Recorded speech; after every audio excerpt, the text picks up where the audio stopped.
Make it.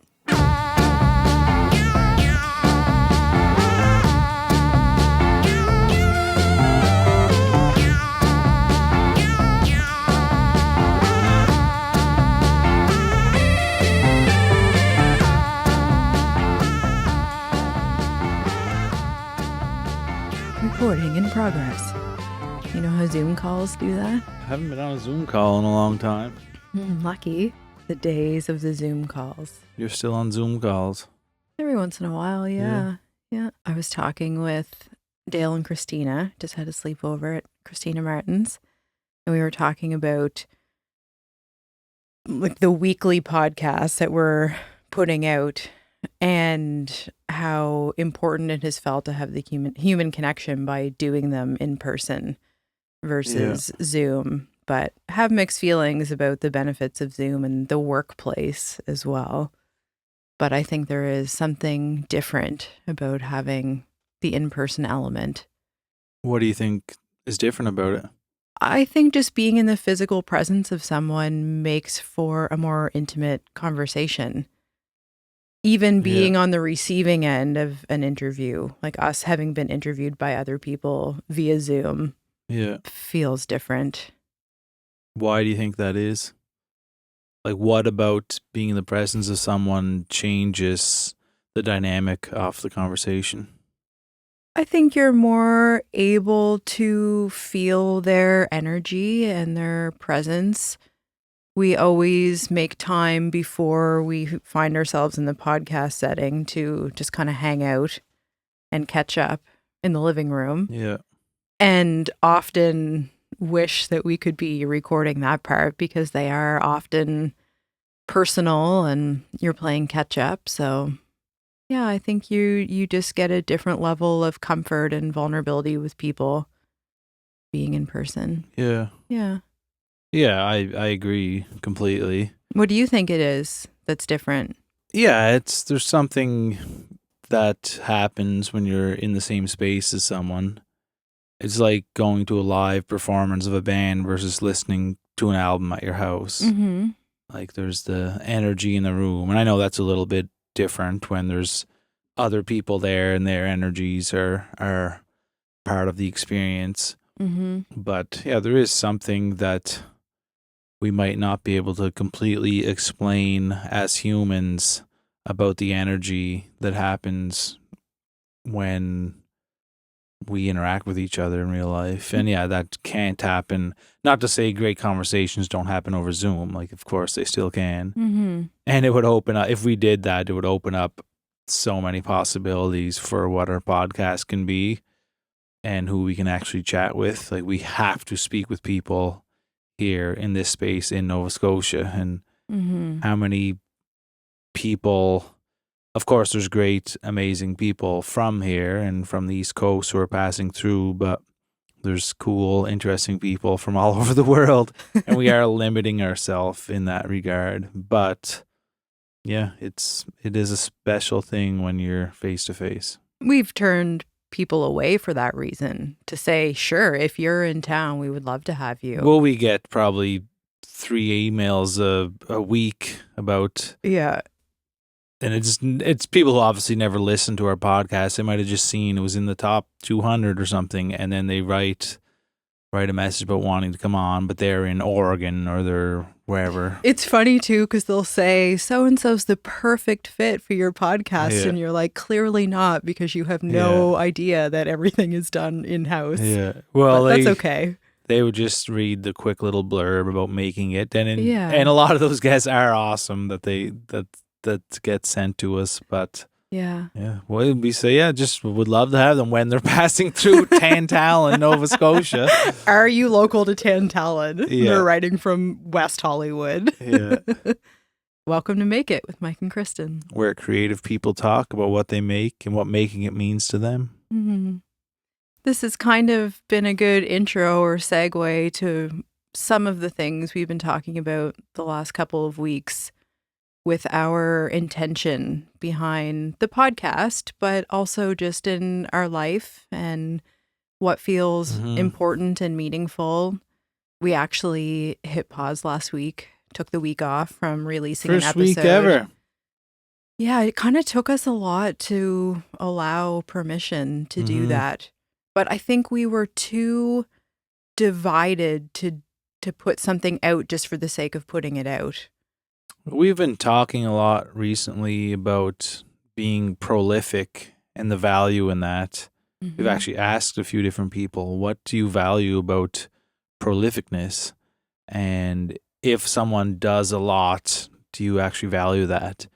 And most creative people seem to, most people who are on a creative path, like who actually create things and have to put it out themselves, when they see someone else putting out a lot, Yeah. they value it. They understand it Yeah. too. But the average person who isn't a creative person, in the sense that they make a living off art in some capacity, Mm-hmm. um, it doesn't really mean that much to them.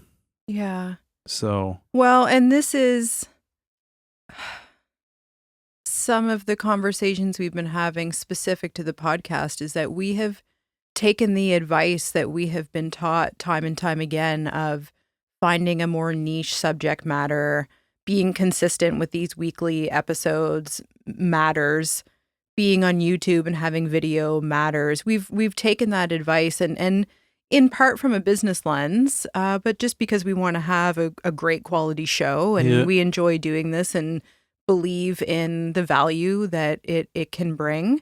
But sometimes in doing that, it can lead you astray from the origin of why you're doing all of this in the first place. And I think it's important to have those check-ins throughout your life with both your work and just yourself Yeah. and ask those questions again and again and again. Because, I mean, not that long ago, we went through a rebrand 6, 7 months ago. But that's not to say that we still haven't changed in those last 6 months and that it merits having this conversation once again. We made that change. We have to take a look at how that is working for us Yeah.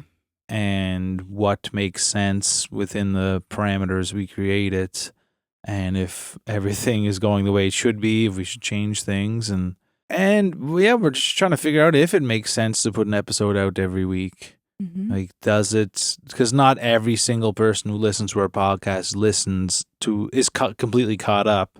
Like, they're listening, but they might miss a few weeks here. They're doing this and that, and they might be on episode 123 or Yeah. whatever. So there's still 60 episodes. So Mhm. if does us releasing one every week actually add to it? If we're like saying, okay, we'll interview this person, or we'll just put an episode out ourselves when maybe it isn't going to be the strongest one, does it make sense to just put out things when we know it's going to be a really good episode, when we Mhm. have something that we can really delve into and feel passionate about that subject? It's hard with anything creative too because it's so subjective. Something that we feel may not resonate with an audience as much will absolutely be somebody's favorite episode. Yeah. That's undeniable that that happens.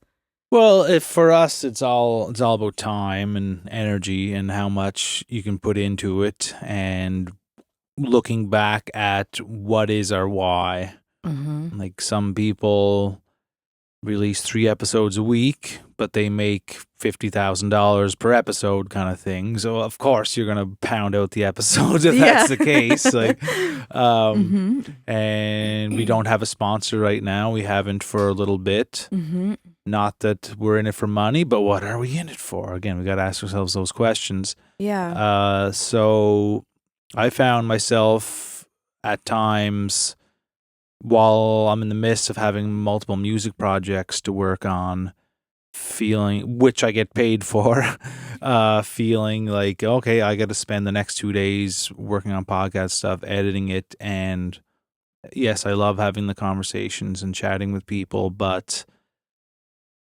I could be doing something where I'm making money. Again, I don't really value money in a big way, in the way a lot of people do. I don't think about it at all until I have to have it.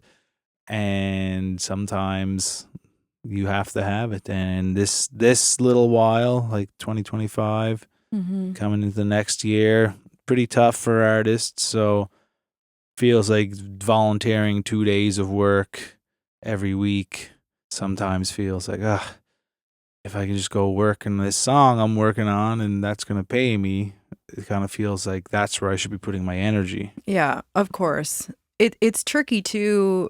I find some of the dilemma in that because the arts have struggled so much, it's part of my contribution to that community to continue to have creative guests on the show and give them profile, even if that means we are kind of sacrificing our own time. We know, looking back on nearly 4 years of doing this, it's endless the amount of benefits that we have received. Like Yeah. if you strip the financial component out of it, of course, we've made wonderful friendships and connections, had endless opportunities through the Of show. course, and that is the main thing. That's the main thing. That is what has kept us going. But it's sort of the time is part of this equation, but it has led us since to have the conversation of what other value are we bringing to the table?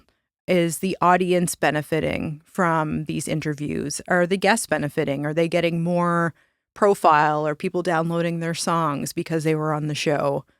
Or are you and I still growing as people and as artists because we are continuing to have these conversations? Yeah, I guess just ultimately, do people care about what we're doing? Yeah. Like, is this an important thing to be putting out into the world? Mm-hmm. Having conversations with people, highlighting them, us discussing our ideas of what it is to be an artist and trying to make it in this day and age. Like, is that something that people value? And I think they do. Like, maybe it's not huge numbers, but I think our audience does. And I don't know. Sometimes we we need little reminders there, and Yeah, we need wins. That's a yeah. psychological truth of any human being or any career. An example that comes to mind, and I'll reference this because it was a public Facebook post that the Green Reflectors recently made. I don't know if you saw this. They're I don't friends of think. ours, a band, the most underrated band in the province. We've Yeah. also referred to them as, and I think they are sort of having this moment of thinking that too. They talked about, I think it was maybe a TikTok post or something went viral on social media. Maybe it was Instagram, doesn't matter. Something of theirs. It was like a video, but their music was in this clip that went viral. And they were kind of saying, I don't know, 200,000 people maybe saw it in a day, or like at the time of this post. And they were saying you would think that might translate to us getting some type of new followers or CD sales, or, you know, people following us online or Spotify, or some type of transaction there, conversion, or a royalty from the amount of plays that this clip has been hit with. And nothing has changed. And just how defeated they feel about that. And I just really felt for them reading this post, because it's certainly not the first time that we have heard that or felt that way ourselves. Yeah. And it just really, I know we're told it's not supposed to matter, but of course it does. If you feel like people don't care or they're not paying attention, it's really challenging. And they're, you know, talking about how many years and years they have put into perfecting their craft. They're amazing. Yeah. But feel kind of unnoticed. And of course that hurts. Yeah, well, in any aspect of life, in a relationship, in a family, Yeah. in a community group, like you don't want to feel invisible. You want to be seen. You're back. I'm here. Does this feel like such a perfect example of what we've been grappling with? Like, was this just a real-time example of some of these brain frustrations? You realizing it's not recording in the middle of us talking about. Sorry, everybody. If you're watching, you were watching a blank screen of Mike for the first 15 I'll put minutes. something up of me. Maybe of both of us. No, it's going to be you, and then it'll switch to me, So and embarrassing. we'll get a funny picture. Yeah. We'll take a funny picture, and that's what we'll put up. We'll have to put some text or something for an explanation. Yeah, I'll do that. But you're back. I am back. Mm-hmm. Video version of me. Audio people don't know what we're talking about. Anyway, it wasn't recording video. Mm-hmm. But here we are. Green reflectors went viral on TikTok. Mm-hmm. They didn't get anything back from it. Honestly, this day and age with attention spans and a TikTok video, you can't expect too much out of that. Of course. It's just, it felt in alignment with some of the conversations you and I have been having.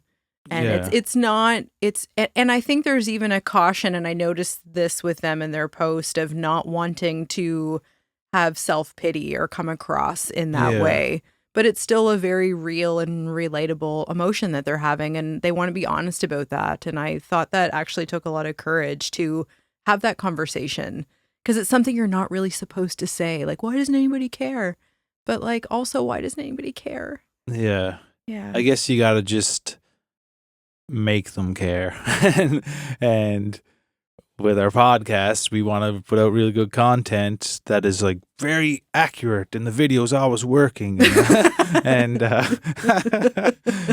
show how professional we are. Yeah, it's just not that way sometimes, huh? Yeah, we did that on purpose to show an example.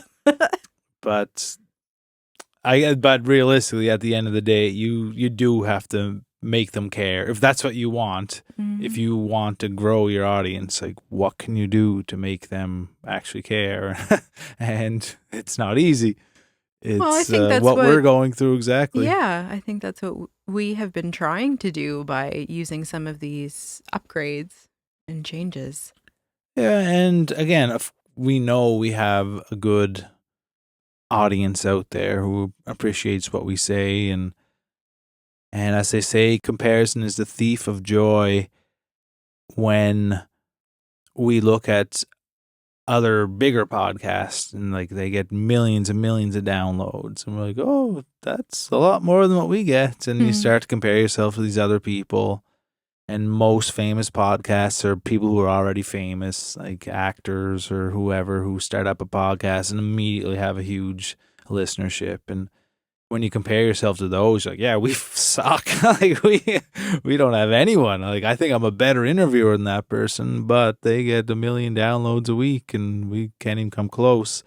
So when you start to look at things like that, it can be really tough on yourself. Mm-hmm. And again, exact same thing in music. Like, these people are selling out stadiums, and we have to promote for 6 weeks to get a couple hundred people to a venue or whatever. Mm-hmm. So you kind of feel like a disappointment when you start to look at things in that capacity. But that doesn't really matter. Like, it's not real.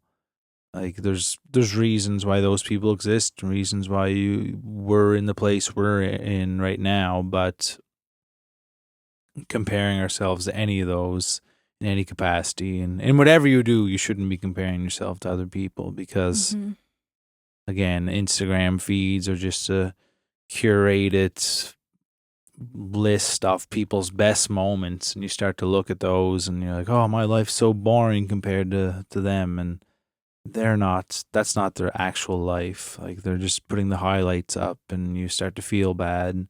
That's why social media is not the best thing at times if you don't use it the right way. And I went through a couple months there back where I didn't use any social media other than to post about our new podcast web episodes on Wednesdays and share some Instagram stories, but I just didn't look at the feed at all. And like, this is pretty good. I don't know anything that's going on in the world other than if I go to like a news site and actually read what's happening, because I realized I became dependent on just what people post online about what's happening in the world. So then you have to get things at other sources, like real sources, rather than buddy who you played hockey with 32 years ago who shares a story on Facebook or whatever. Our conversation always finds its way back to realizing that it doesn't matter, and that it's about having that positive intention for ourselves or the guest or the audience, or just feeling like you're maybe contributing in a good way to the world. Like that can be enough. But I also think it's important to explore some of those emotions to arrive at that conclusion, even if it takes you a few times.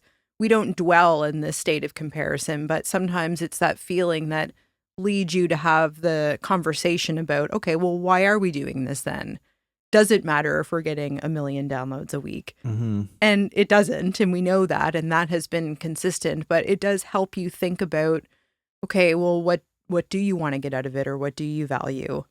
And I think the fact that we're still here speaks to us feeling connected to this type of creative work, despite whatever else comes with it.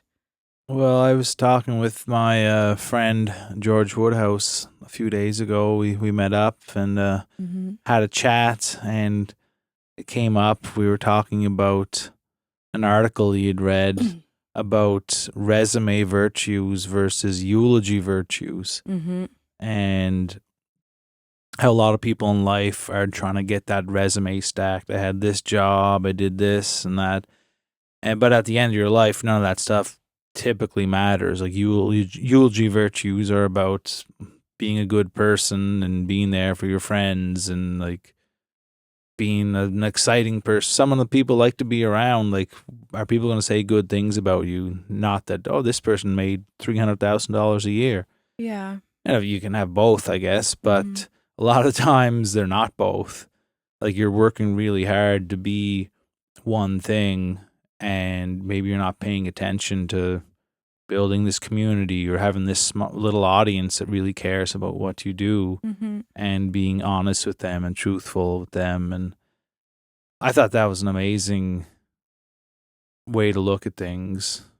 And then I thought back to our conversation with Andrew McLeod, and how we were talking about, like, if wealth was based on experiences and stories and the things you get to do in life. Like, I'm one of the wealthiest people alive. Like, I've got stories about everything imaginable. I've been around the world playing music, and all these different opportunities have come my way based on the career choice and the people I have in my life. And I couldn't imagine if someone said, would you trade that for not having that but having a bunch of money? I would not in a second make that trade.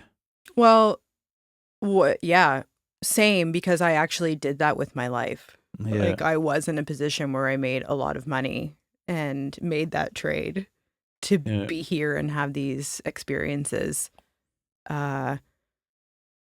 I also find it interesting that George was the person that you had this conversation with, because he is who would come to mind as someone who has this beautiful eulogy virtue, is it? Or is that what it was called? Just the eulogy virtues.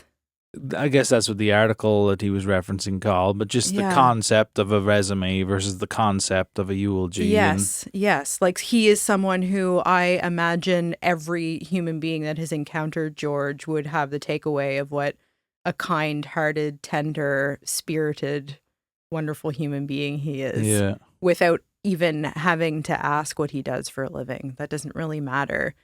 And since you brought up this article to me, I've been thinking about other people that come to mind, and some of the people I like to be around the most, they're not maybe my closest friends, but a lot of them, I don't even know what they do for work. And it's not that I'm uninterested, it's that that's not the most interesting thing about them, I don't think. Yeah, it's a nice thing to know that you can bring a lot into someone's life just by being a good person, a positive person, a person who cares about other people, a person who's happy, a person who emits energy and light to the world, or whatever, however you want to look at it. And of course, that is a very important thing. And I guess the struggle that ourselves, the Green Reflectors, so many people are having is that you do still have to survive in this day and age. Mm-hmm.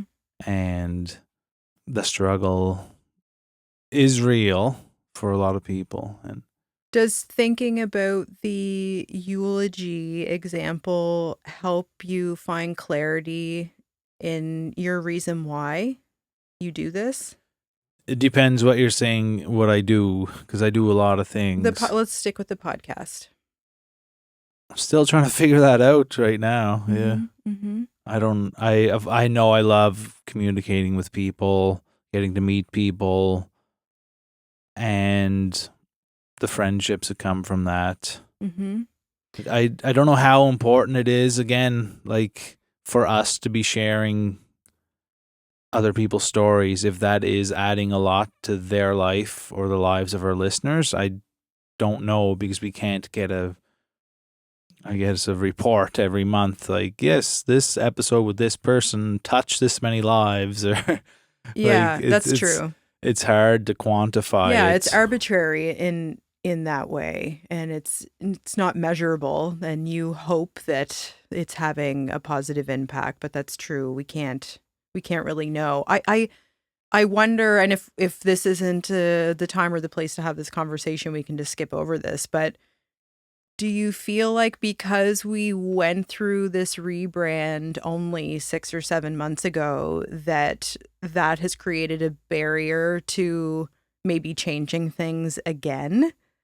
Oh, we can do whatever the hell we want Okay. at any point in time. Okay. And 6 or 7 months is still exponentially longer than any other podcast lasts. Like the average podcast lasts 7 episodes. Yeah, I think it's 3 or 4 even. Yeah. So like 7 months of putting out weekly episodes, like even if it wasn't a rebrand, if that's when we started, we still had a good run with it. Mm-hmm. So I'm not, I think we can do whatever we want on this channel. Mm-hmm. We can have the same name, can change it, it could be called Make It with Mike and Kristen, and we talk about fishing every week if we want to. I was thinking fishing too. There you go. We know nothing about fishing, for the record. I'm a pretty good fisher. Like, we go fishing and we enjoy the casting, but if we catch something, we freak out. Well, you're speaking about yourself. Well, there. yeah, because there's consequences to catching something. Then, like, yeah, oh shit, I have to now get off there's the a fish hook. on the hook. Yeah, Yeah. You start to scream. You caught it. We will not be doing a fishing podcast. I think it'll be fun. But I'm happy that you have that freedom within yourself, and I agree. Mostly, I think some of my business brain gets in the way there of, well, if this is what we're claiming we're doing and who we are and what our show is about, it probably should be about that. Yeah. Well, I'm not saying that's what we are going to just take a complete U-turn. Yeah, and I think, just to be clear, it's never been on the table of whether or not we enjoy this. Like, we both very much enjoy podcasting pretty well every single week. It's just we're questioning the value in it to ourselves and our lives and our time and our audience. Well, the thing is, like, once people talk about a side hustle nowadays, like, oh, I took on this job as a bartender on the weekends and make a few bucks, or I'm doing this, doing that. Most of the time, that side hustle is something that's like a guarantee, like money maker or something. Mm-hmm. It's the fact that we try to survive off an already unstable, tough world to make a living in, and then we took on a side hustle that's probably even harder. That's like a volunteer side hustle. It's just like there's only so much time and only so much energy you have. And again, like back what I was saying earlier, when this is the way I know I can survive, doing this, working on songs, producing, and if that's actually cutting into my time to do that, you got to start to weigh the pros and cons and what actually matters. And of course, the podcast matters and love doing it, but I think it's on the table that we maybe don't put the pressure on ourselves that this has to be every single Wednesday. Yeah. And part of that is a timing thing, but it's also a quality thing. Yeah. We understand that there's a lot of noise out there and a lot of people that are asking for your attention. We don't want to be just one more thing that you're trying to be supportive and like great episode, and maybe it's not always. And we know that, and we feel that from time to time as well, and want to make sure that it matters, that there's meaning behind our contribution and receiving that. Yeah. Yeah. Yeah, we want just people to enjoy what we're doing. That's, I guess, what anyone who's putting something else out to the world wants. Like, you appreciate this, you get something out of it, and yeah, we're trying. Do you feel this way in other areas of your life? Not real music. I get I get paid to do that, and it's I've been doing it for so long, and I just, my favorite thing in the world is making music, recording, making new sounds, watching a song come to life, and I'm good enough at it that people come to me to give me money to do it in various capacities, whether it's on stage or in the studio. Podcasting is just like us throwing our words out to the world and hoping people latch on, I guess. And what about the eulogy example? Like, how do you feel you're fulfilling that part of the equation? Through podcasting? Just in general. Like, yeah. And maybe podcasting factors into that. I would personally argue that it does, for me. I feel like in songwriting, I can at least write songs that people can relate to and listen to in hard moments of their life, or just find meaning in, that can make them feel less anxious about something, or just sum up a moment that I experienced and can give it back to them in a way that they can relate to it and find this collective meaning in it. And I don't know if I'm a good enough podcaster that is happening. Do you feel like you are making it? As a what? Well, this is the foundation of our show. Yeah. And I think where we're struggling a little bit, or where these conversations are coming from, is that it depends on the perspective of which you're looking at this, which goes back to maybe this resume eulogy example. But I think that we are making it in terms of the relationships we've made and the enjoyment, perfecting or working on some of our communication skills. All of that has been very valuable, and think that the takeaways from that, I have made it. But when it comes to the mainstream success, we've had moments of that, but it doesn't, I don't feel sort of like, whoa, like we've made it with doing this. It depends on like, which do you put more weight in, or does it matter? And maybe it depends on the day even. Like the day that you were kind of struggling with this, you were really busy in the studio and had to sacrifice time to be working on music projects that you were getting paid for and feeling behind in that, to put energy and effort into the podcast. But if it was a day that you didn't have that going on, maybe you emotionally would have felt different. I don't know. So how do you feel you're making it? Yeah, I don't really feel like I'm making it these days, to be honest. Like, just feel like it's just trying to figure things out day to day. And that doesn't necessarily mean it's bad, but I see making it as like thriving. I don't feel like I'm thriving. In some aspects I do, but we're questioning, like, do people care about our podcast? So obviously we're not feeling like we're making it here. Like we intentionally didn't put out an episode to see if people would reach out to us and say, hey, you guys didn't put out an episode this week. And a couple people did. Your mom. My mom and two of our closest friends. But then it's like, I don't know. Maybe people don't care about this. And maybe there's no point in doing this. Yeah, and you know what? This is the most depressing episode ever. This is what I went through with the gallery this summer. And it feels really icky, and it feels like even kind of more uncomfortable to say it out loud. And there's part of me that almost expects after we stop recording this that you're going to say that you don't know if you want to publish this or not. Yeah. I'm waiting for this. Whatever, it's real, But I guess. So there's also, I have found, and this was after weeks of therapy and like just really having to step back from the rest of the world and go inward and think about the opportunity that comes with changing and transitioning and sometimes ending parts of your life. mm-hmm. I don't think either one of us are ready to end the podcast, but we're intuitively feeling like maybe something needs to shift here. And for me, part of me has felt resistant to that because it's like we just did that, not that many months ago. We made these changes.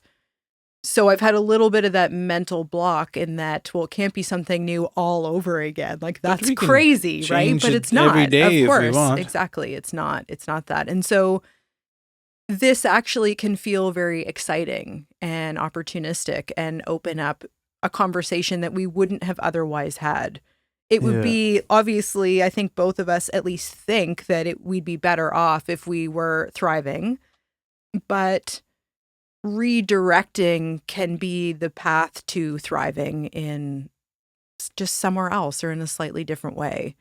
And so I've tried to adopt that way of looking at life and looking at work and art. And I believe in us. And I think it's going to take a little bit of surrender and letting go for us to really start to thrive. Yeah. There's various levels of getting by and thriving and failing. Like there's different places you can be, and they can all be different levels for different people. Someone can be in the exact same spot as us and they could think they're on top of the world. Exactly. So there's a perspective thing involved in there, and there are consequences to growing really huge or too fast too soon or whatever. Like we can point to examples of that we have witnessed as well. Hi, George. There's also like, I don't know, you picture if someone said before we started making the podcast, you're going to be in the top 200 in arts podcasts or top 100 in the world. And we're like, that would be amazing. And if we find out this episode makes the top 100, like we're not really going to care because it happened to us multiple times. Yeah. And we are used to it. So like you lose some of the excitement around things just because of human nature, essentially. Like when you experience things multiple times, you get on a hedonic treadmill and you come adapted to the success or whatever it is, and you want something more. So if I released a song I wrote and recorded, people would take note. They'd be excited, like, oh my gosh, Kristen wrote and sang a song. Can you believe this? Your song would be so much better than mine. But because you have done it for 20 years, it doesn't feel as special or as impressive. You're the new thing. You're the new thing. And it's bittersweet to have that knowing. Yeah, that's something in the music world. It's funny. Like, you're better than we've ever been, or better than I've ever been as a musician, as a singer, or songwriter. But you do start to, and you do gain your like lifelong fans and your big supporters, but you also, I don't know, people heard you before, so it's not as exciting to see you again sometimes. And and that comes back to me, like I got to give them a reason to want to come out again. And that's a challenge of being an artist. Like you have to keep adapting and growing and becoming something new all the time, so you are exciting all the time. And I guess that's just how we have to look at the podcasts. Like, yeah, maybe we made a change 7 months ago, but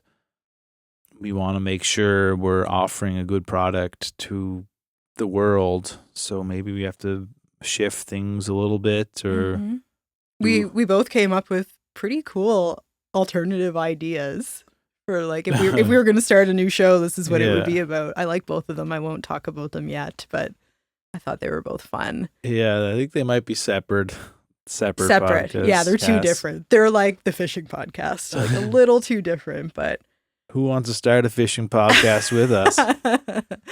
I listened to an interview on Rick Rubin's podcast recently with David Whyte. He is an Irish poet and philosopher and someone I had never heard of, very famous. He's on the Waking Up app. He has a few that doesn't talks. Surprise me. Yeah, he has a beautiful voice, and it was a double episode, so in like 2 hours ultimately altogether. And it was so savory to listen to a conversation between these two men who are just present with one another and brilliant and patient and pointed in their questions and answers, very thoughtful. And I was for the first time maybe ever, so drawn to poetry. He's someone who's able to recite his own and others' poetry sort of woven into the conversation. So as an example, let me recite this piece from Shakespeare. Like, it's just beautiful to listen to. Mm-hmm. And a lot of what he talks about is distilling down a sentiment into a single phrase, like these short poems that capture so much. And he gave some examples, and it just really struck me. And I think I just feel really excited by the idea of writing poetry and reading poetry. And I'm certainly not alone here, but I'm kind of late to the party and feeling this way. But poetry always felt a little bit silly to me. Like, I didn't connect with a lot of what I had read, but yeah. And I just raised this because, we're talking about coming out with new things. It's also kind of a unique experience to be the audience member and not only look for the artist to come out with a new thing, but be drawn to a completely different art form for the first time ever. Mm-hmm. And him drawing me into that, him being the person to do that. And I'm sure there would be people that have listened to your music and maybe for the first time are inspired to write their first song or pick up a guitar. And just, there's power in that this David Whyte will never know that I had this experience. Mm-hmm. But it's so nourishing to have that creative enlightenment really in that moment and be opened up to like, oh my gosh, I would like to try that. I don't need to be a poet. Be a new side hustle for you. But I can, my new side hustle is writing poetry and not making money from that. Yeah. But just, there's something there in that relationship too with the artist and the audience. Yeah. And that is something that people out there are experiencing what you create and getting something out of it because you get examples back. Like someone writes us and says, like Aaron Lacera or someone like that. Yeah. Like listened to an episode and basically found like she was in a really rough spot and it helped her out a lot. Like that is, I guess that's what I'm saying. Like you need to get those back every once in a while. If you don't get them back at all, you're just hoping, everyone out there in the world is benefiting from what I do because I put it out there. And same with like playing music, like put out a new song and you get some nice messages and you play a show and everyone's saying they love it and this helped me through a hard time or whatever. If you don't get anything back ever, you're 100% doing it for yourself, which there are lots of people who do that. Mm-hmm. But you also need to or want to know that people appreciate it, I guess, and getting that feedback is a way to know that and to inspire you to keep going, I guess. So. And maybe this is an invitation for those who are listening to do that with your favorite artists or creatives. It doesn't have to be us, but favorite artist, Christian Harrington. We hear this often. Band. Only write to me. Yeah. But it does matter to take that. And I don't want to make this sound like a pity party of sorts, but we've often talked about Like for us, what really helps us get in the charts, which then leads to sponsorship, which then leads to grants, starts with people just rating and reviewing the show or subscribing to the show. It's free and it takes 2 seconds and it hardly ever happens. And it's just kind of like I think we have tried to make sure that we're doing that. Let's put this in the eulogy category. Like I try to make sure that the podcasts I listen to, I am giving them that 5-star rating and just putting some of that back. Maybe I should bother to write to this David White, who is so famous he doesn't need my words, but it's putting that invitation and energy out there to say, this was the experience I had with your poetry. Like it completely changed my relationship with poetry in a moment from one interview. Like that's powerful. Yeah, you should 100% get in touch with those people in some capacity or do something that can show that to them because it can go a really, really long way. Mm-hmm. And David White, like, maybe he's famous, but maybe he's never heard anything in a while. Like, maybe he's questioning, like, do people care about what I do? It's possible. Like, there's some of the most famous musicians in the world go through these spells as well. And probably most. It's human. It's human to feel this way. People want to feel like they matter to someone. Yeah. And when your life depends on it or your career depends on it, it requires that maybe a little bit more. So here's your homework, folks. Write to one of your favorite bands, even just Instagram. Maybe they won't read it, whatever. Maybe it's the gesture of it. Mm-hmm. Write to, well, it's probably better if it's not like whatever Kings of Leon. It's someone on a smaller scale because they probably will see it then. Your favorite podcast and your favorite artist. So who are you gonna, like, you don't have to choose for all those categories, but who is one person that comes to mind that you're gonna write to? My favorite song I heard recently is by a guy who goes by Medium Build, and the song's called White Male Privilege. And he's getting pretty successful, like doing quite well. But maybe I'll write him just saying, this song, your songwriting blew me away, amazing stuff, kind of thing. He'll be the musician I write. Podcast.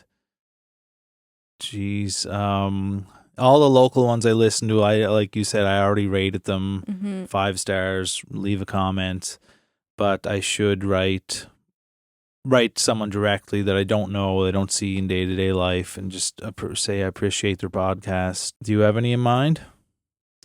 Well, I will be writing to David White. We've just determined that. And like you, I have, we follow and frequently listen to James Mullinger's podcast, Nancy Regan's, Christina Martin's, Dwayne Jones. Like they're all people I see in real life. Yeah, so. But we still follow them and give them that little boost online that might make the difference. And so I think it's probably helpful to keep following up with those people and just remind them that just because we're friends doesn't mean that I don't notice the effort that you're putting into this work, and that means something to me. What about an artist who's someone like a visual artist? Yeah.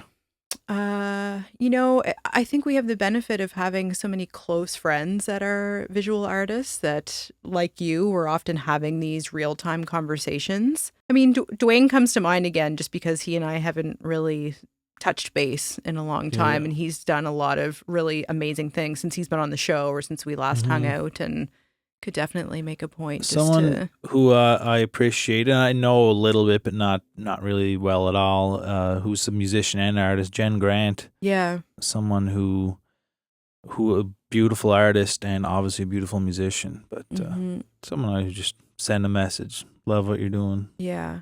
She's on our list. Yeah, we'll probably get her on some point here and then, but as an artist, like, I don't know if she gets as much credit as a musician just because her musical career is so successful. Yeah, but beautiful artist. Rose Morrison's another example too, who is sort of making her way as a visual artist and really sticking with it. Yeah, and so we'll connect with these So yeah, that's folks. your homework. Reach out to some people out there, folks, and just say you appreciate them, because it goes a long way. Yeah, and we appreciate you. We appreciate Yeah. everyone who has shown up for us come, the good and the bad days. And it's with you in mind that we want to make sure that we're bringing you a quality product and that it's worth your time as well.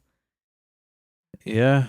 So we're obviously gonna keep doing this, but I don't know, we might think of some different ways to approach episodes. We have something in mind where it's more a discussion than an interview. Like that may be a direction we go in. If you guys have any ideas or things you want us to talk about, surely let us know. Yeah, we're not able to get a ton of feedback, so it would be helpful to everyone, I think, certainly to us to know, because sometimes people will say, I really like the episodes with just you guys. We don't do those as much because we're feeling like, what do we have that's important to say? But maybe that is what resonates, but we don't know that. So it's helpful. What resonates? Yeah. What do you want to hear? And if it's nothing, be honest. That's cool too. Yeah, if you think we ran our course. And MCing Mike and Kristen. If we've ran our course, we said all the words we need to say, all the advice we need to give, you let us know. Yeah, you let us know. So we should go feed George. Yeah, he's getting cranky out there. Come on, you guys. Over and out. Okay, well, thanks for tuning in, folks, and we'll be back. See you when we see ya. Yeah. Make It with Mike and Kristen is recorded and produced by Michael S. Ryan at Hot Jupiter Sounds. Intro and outro music by me as well. Cover art by Emily Rankin at Take Note Graphic Design, and photography by Candace Moore.